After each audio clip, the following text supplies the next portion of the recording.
Writer-director Paul Mazursky wants to make one thing perfectly clear. Everyone thinks all my movies are about myself. They're not. Take the case of his first film, Bob and Carol and Ted and Alice. Everyone thought that movie was about his own marriage. Everybody who saw the movie said, Natalie Wood is Betsy. Not that she looks like her, but so you two must have had affairs, and he must have had something in San Francisco, because I had been up there probably. And he must have told, and they all assumed none of it was true. What's true is that the film was based on fact, but those facts came from an article Mazursky had read. I got the idea from an article I saw in Time magazine about a psychiatrist named Fritz Perls.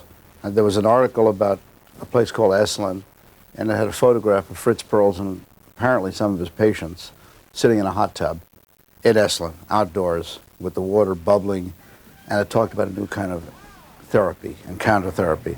And it is true that Mazursky and his wife did do some first-hand research. We went to Esalen together and had one of those experiences where we were weeping and crying, and all of the other 10 people were saying, why do you treat her that way? Let her talk. It sort of helped get the beginning of the story going. Nothing else happened to me. The rest is all made up. Mazursky even made up a role for himself. At the very beginning of the film, there were two guys outside, right at the end of the credits, who are saying, scream, scream, all you have to do is scream, let it out, let it out. I'm one of the two. Still, there are those who believe that Mazursky modeled Bob after himself. I wasn't really like Bob. I mean, I probably had aspects of me, but I made him very with chains and very hip, super hip guy. Lights are going on, baby, in my head. Lights going on inside. I was making fun of everybody in a certain kind of way, but I think with affection. It was affectionate fun. A scene he remembers with particular affection is the one he used as the screen test for the role of Alice, a part which eventually went to Diane Cannon. You want me to give you a massage? Let me give you a massage. Honey, I don't massage feel like a massage. I just wish you wouldn't touch me now. All right. That's all. That's one of my favorite scenes, and it got, I'd say, the biggest laugh I think I've ever heard of any movie I've ever done. I'll take a walk. No, please, Ted, I don't want you. Please don't walk. Please don't. Do you want me to stay? Please stay. Will you stay, please?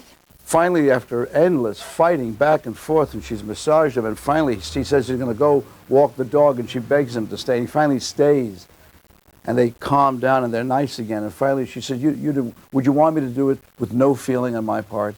And Elliot says, yeah. That was a big laugh. Bob and Carol and Ted and Alice was a huge hit. But for Mazursky, first-time success had its downfalls. It ruined me in a way, because I thought that every movie I made would have the same reaction. And years later, Bob and Carol and Ted and Alice still gets the same reaction. You never know about why people connect to some movies for a long time. So I wouldn't say I'm surprised. I like it. I think when you see it, because I saw it again for a combination of reasons about a year ago. I hadn't seen it in many, many years. And what struck me was that if you change the clothing and maybe a few things they talk about, it would work today. Here's a toast to Bob and Carol and Ted and That's a good, I'll drink hats and horns. of the grooviest people I've ever known.